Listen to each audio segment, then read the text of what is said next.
Hello everyone, कैसे हैं आप सब। उम्मीद करता हूँ आप सब अच्छे होंगे। दोस्तों, अगर अभी तक आपने हमारे चैनल को सब्सक्राइब नहीं किया तो प्लीज़ सब्सक्राइब कर लीजिए, और अगर आपने हमारे चैनल को सब्सक्राइब कर लिया है तो उसके लिए थैंक यू।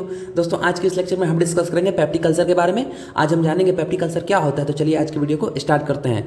दोस्तों, पेप्टिक अल्सर दो वर्ड से मिलकर बना, पेप्टिक प्लस अल्सर। पेप्टिक का मतलब होता है स्टमक, ठीक है, और अल्सर का मतलब होता है सोल, यानी कि इन्फ्लामेशन, घाव, ठीक है। हिंदी में सोल का मतलब होता है घाव, ठीक है। तो ये इसमें क्या होता है कि जो हमारी स्टमक होती है, स्टमक की इनर लाइनिंग होती है, यानी कि जो म्यूकस मेम्ब्रेन लाइनिंग होती है, उसमें क्या होता है, इन्फ्लामेशन हो जाती है due to any pathological condition या एटियोलॉजिकल कंडीशन, जिसको हम नीचे डिस्कस करेंगे। उसकी वजह से क्या होता है, जो हमारी स्टमक होती है, जो हमारा अमाशय होता है, पेट होता है, उसमें इन्फ्लामेशन हो जाता है, उसमें सूजन आ जाता है, ठीक है। वो कोई भी कारण हो सकता है, किसी बैक्टीरियल के इन्फेक्शन की वजह से, या एचसीएल का सिक्रेशन ज़्यादा होने की वजह से, या किसी भी रिस्क फैक्टर की वजह से क्या होता है कि स्टमक में अल्सर का फॉर्मेशन इंक्रीज हो जाता है, यानी कि स्टमक में अल्सर का फॉर्मेशन होने लगता है, जिसकी वजह से क्या होता है कि हमारे स्टमक में बहुत ज़्यादा डिफिकल्टी होती है। जब भी हम खाना खाते हैं, यानी कि फूड डाइजेस्ट होता है, तो बहुत ज़्यादा डिफिकल्टी होती है, हम अच्छे से, हमारा लॉस ऑफ एपेटाइट हो जाता है, भूख नहीं लगती है, बहुत सारी ऐसी कॉम्प्लिकेशन होती है। तो आप बस इतना समझिए कि पेप्टिक अल्सर क्या है। पेप्टिक अल्सर एक इन्फ्लामेशन कंडीशन है, जिसके अंदर हमारी स्टमक में या upper part of small intestine, जो स्मॉल इंटेस्टाइन की अपर पार्ट होती है, जैसे कि मैं आपको इस डायग्राम के थ्रू समझाऊं तो देखिए, स्टमक अल्सर, यानी कि जो स्टमक है, ये हमारा पूरा स्टमक है, उसमें क्या फॉर्मेशन हो गया, अल्सर का, यानी कि घाव का फॉर्मेशन हो गया है। और ये घाव का फॉर्मेशन कब होगा, जब हमारा म्यूकस मेम्ब्रेन, यानी कि जो हमारा जो स्टमक है, उसका म्यूकस मेम्ब्रेन जब छिलेगा, यानी कि जब उसमें इन्फ्लामेशन होगा, तो उसके बाद क्या होगा, वो अल्सर का यानी कि घाव का फॉर्मेशन करेगा, ठीक है।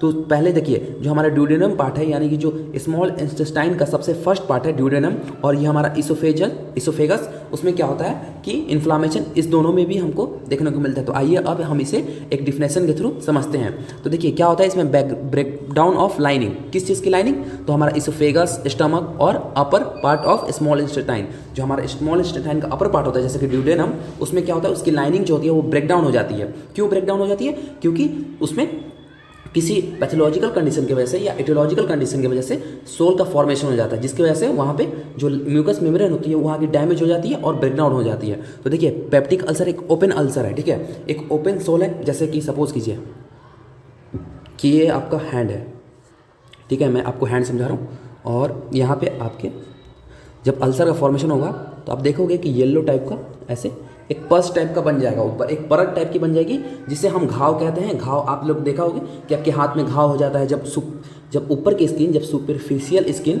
जल जाती है या कभी छिल जाती है, आप गिरते होंगे, साइकिल चलाते, बाइक चलाते हुए आप गिरते होंगे, तो आपकी ऊपर की जो स्क्रीन होती है वो छिल जाती है और येलोविश टाइप की फ्लूइड एक्युमुलेट हो जाती है, रेडनेस हो जाती है, तो उसे क्या कहते हैं, हम सोल कहते हैं। तो वैसे उसी तरह क्या होता है कि हमारे स्टमक में भी उस तरह एक घाव का फॉर्मेशन हो जाता है, उसे ही क्या कहते हैं, हम सोल कहते हैं। और ये ओपन होता है क्योंकि हमारे जो सबसे अपर पार्ट ऑफ स्टमक में हो रहा है, क्योंकि जो इनर पार्ट है स्टमक का, जैसे कि एपिथेलियल टिश्यू से जो म्यूकस मेम्ब्रेन सीक्रेट होता है, म्यूकस मेम्ब्रेन जो होता है उसमें होता है, तो इनर लाइनिंग है, जिसकी वजह से क्या हमको देखने को मिलता है, जो इन्फ्लामेशन, यानी कि पेप्टिक अल्सर की कंडीशन को देखने को मिलता है। पेप्टिक अल्सर एक इन्फ्लामेशन कंडीशन है in the mucus membrane of oesophagus और स्टमक, साथ ही साथ हमारे स्मॉल इंटेस्टाइन के अपर पार्ट। तो मैं उम्मीद करता हूं दोस्तों आपको समझ में आ रहा होगा कि पेप्टिक अल्सर क्या है। पेप्टिक अल्सर को एक और नाम से जानते हैं, गैस्ट्रिक अल्सर, ठीक है, गैस्ट्रिक अल्सर। गैस्ट्रिक का मतलब होता है स्टमक, ठीक है।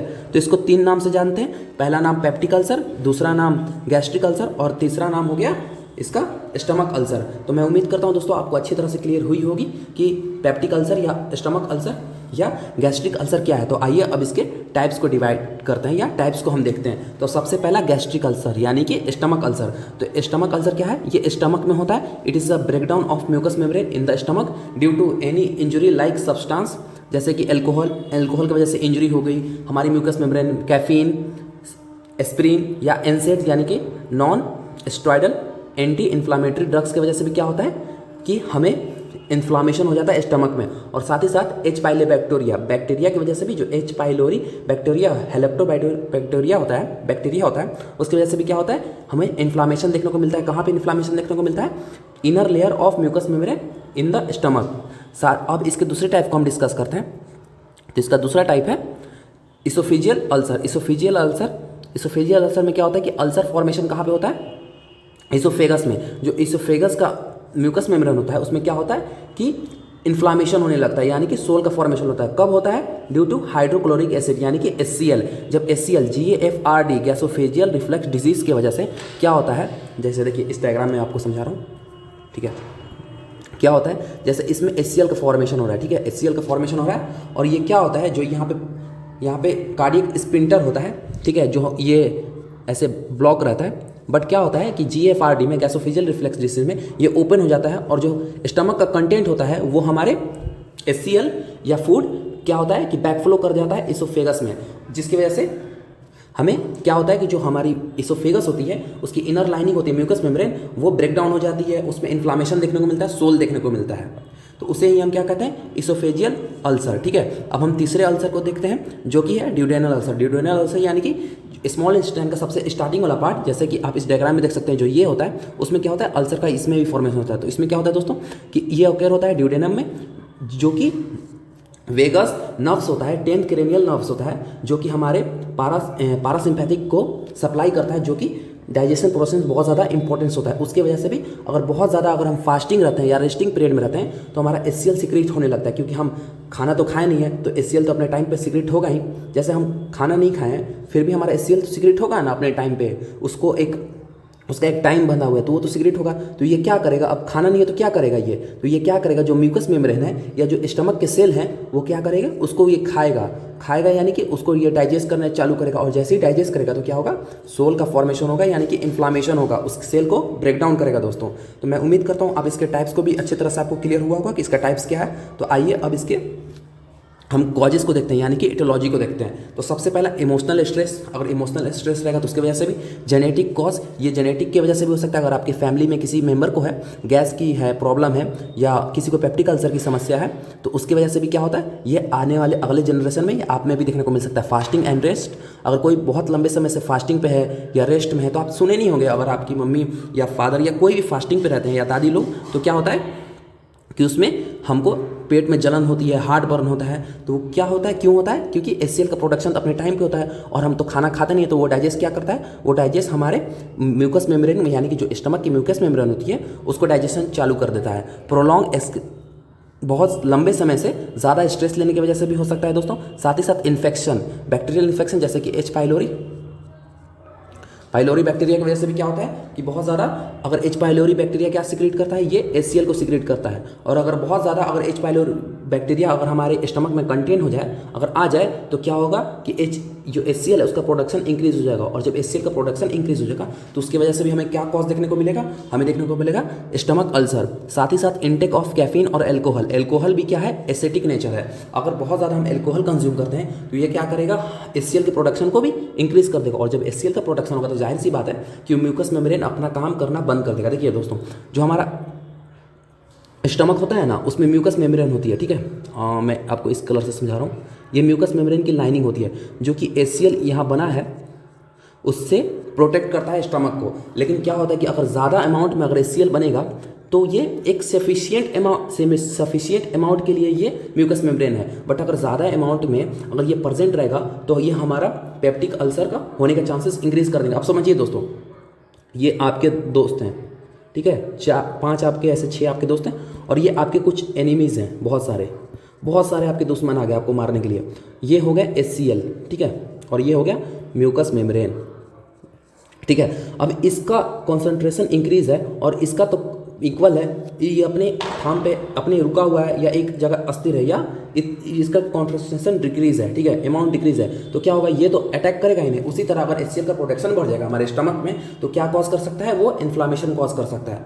तो जैसे कि यहाँ पे लिखा हुआ है कि अल्कोहल इंक्रीज कर देगा HCl के प्रोडक्शन को, और बैक्टीरिया जैसे कि H. पाइलोरी बैक्टीरिया भी HCl के प्रोडक्शन को इंक्रीज कर देगा। उसकी वजह से भी क्या देखने को मिलेगा हमें, उसकी वजह से भी हमको स्टमक अल्सर या स्टमक गैस्ट्रिक अल्सर देखने को मिलेगा। साथ ही साथ सम ड्रग्स जैसे कि एनसेड्स या कॉर्टिकोस्टेरॉइड जैसे ड्रग्स को देखने की वजह से, या बहुत ज़्यादा थेरेपी लेने की वजह से, उसकी वजह से भी हमको क्या देखने को मिलता है, उसकी वजह से भी हमको स्टमक अल्सर देखने को मिलता है दोस्तों। अब आइए हम इसके पैथोफिजियोलॉजी को डिस्कस करते हैं।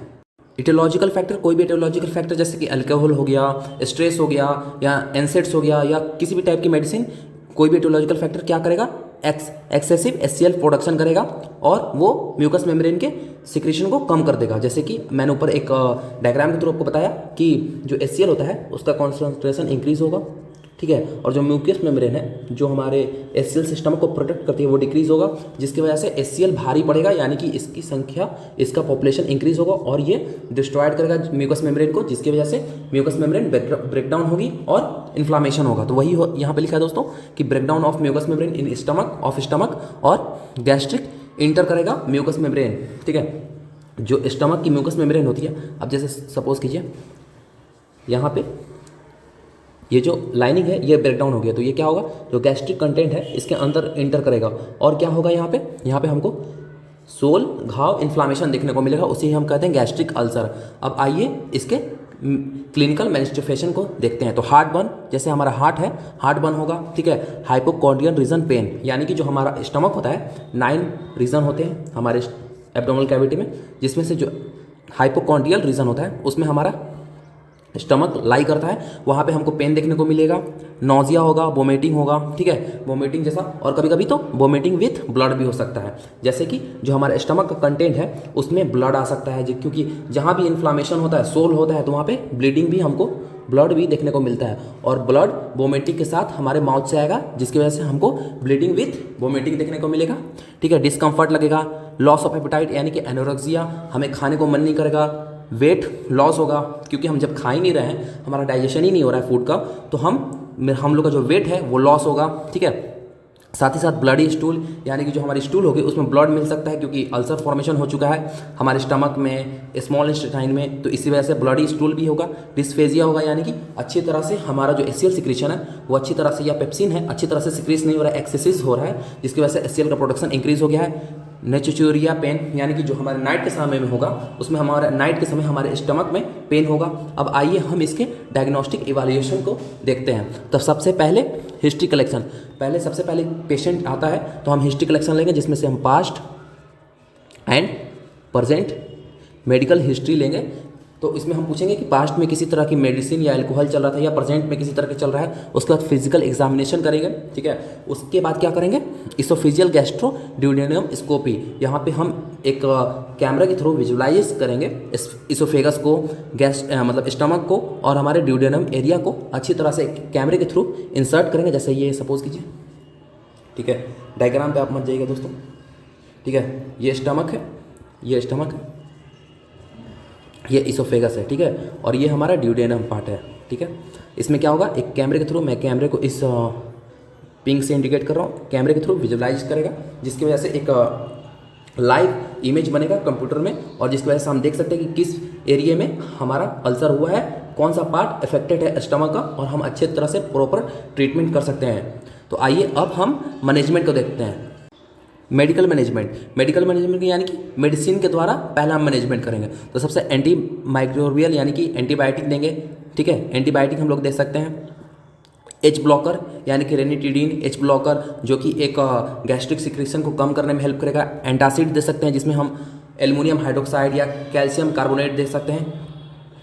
ये हम इसमें फिर हम देंगे प्रोटॉन पंप इनिबिटर, जिसमें ओमिप्राजोल, लेविप्राजोल ऐसा ड्रग्स दे सकते हैं, जो कि गैस्ट्रिक सिक्रेशन को ये क्या करेगा, ये सारे के सारे क्या करेंगे, जो HCl के प्रोडक्शन को डिक्रीज करेंगे, जिसकी वजह से क्या होगा, हमारा जो स्टमक होगा, जो हमारा अल्सर होगा, वो जल्दी से जल्दी हील होगा। अब आइए हम इसके सर्जिकल मैनेजमेंट, यानी कि अगर मेडिसिन से ट्रीट नहीं हो पाता है तो हम सर्जिकल मैनेजमेंट करते हैं। तो जैसे कि जो हमारा वेगस नर्व था उसको हम कट कर देंगे, तो उसको वेगस टॉमी कहेंगे। जो हमारा वेगस नर्व है, जो 10th क्रेनियल नर्व है, वो क्या करता है, हमारे डाइजेशन प्रोसेस को, यानी कि पैरासिम्पैथिक नर्व को, डाइजेशन को क्या करता है, इंक्रीज करता है, हमारे फूड को अच्छे तरह से डाइजेस्ट होने में बहुत ज़्यादा हेल्प करता है, जो कि पैरासिम्पैथिक नर्व के द्वारा एक्टिव होता है। तो उस चीज़ को अगर हम कट कर देंगे तो हमारा HCl प्रोडक्शन ही नहीं हो पाएगा।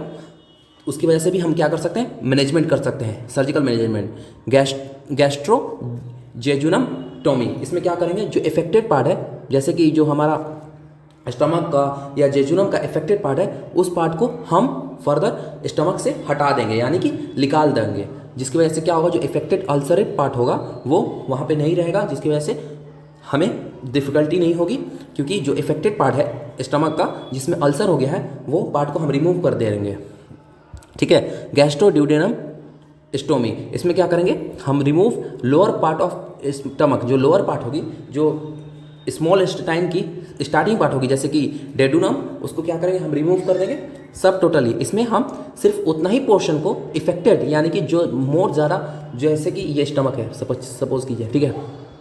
अब यहाँ पे अल्सर हो गया, यहाँ पे अल्सर हो गया, ठीक है। तो बस हम इतने ही पार्ट को हम वहाँ से स्टमक से रिमूव करेंगे, जिसमें हम सब टोटली यानी कि थोड़ा और टोटल यानी कि जितने पार्ट इफेक्ट होंगे हमारे स्टमक में उसको रिमूव करेंगे एज अ सर्जिकली, ठीक है। टोटल गैस्ट्रोस्टोमी, इसमें क्या करेंगे पूरा का पूरा हम स्टमक को ही रिमूव कर देंगे, टोटली ये पूरा स्टमक को ही रिमूव कर देंगे as a condition of ulcer. अगर अल्सर ज़्यादा फैला है तो हम पूरे स्टमक को ही रिमूव कर सकते हैं दोस्तों। अब आइए हम इसके डाइटरी मैनेजमेंट को देखते हैं। तो अवॉइड करेंगे स्पाइसी फूड को, हम तीखा फूड नहीं देंगे, अवॉइड ऑयली फूड को हम नहीं देंगे, ठीक है। लिटिल एंड फ्रिक्वेंट फूड देंगे, थोड़ा थोड़ा और लंबे समय तक बार बार देंगे, ठीक है। हल्का ही खिलाएंगे लेकिन हर एक थोड़े देर पे हम खिलाते रहेंगे पेशेंट को, ठीक है। इंकरेज कहेंगे प्लेंटी ऑफ वाटर, यानी कि वाटर को ज़्यादा कहेंगे इंटेक करें, क्योंकि देखिए अगर HCl को न्यूट्रलाइज करना है तो हमें H2O यानी कि वाटर को देना होगा पेशेंट में।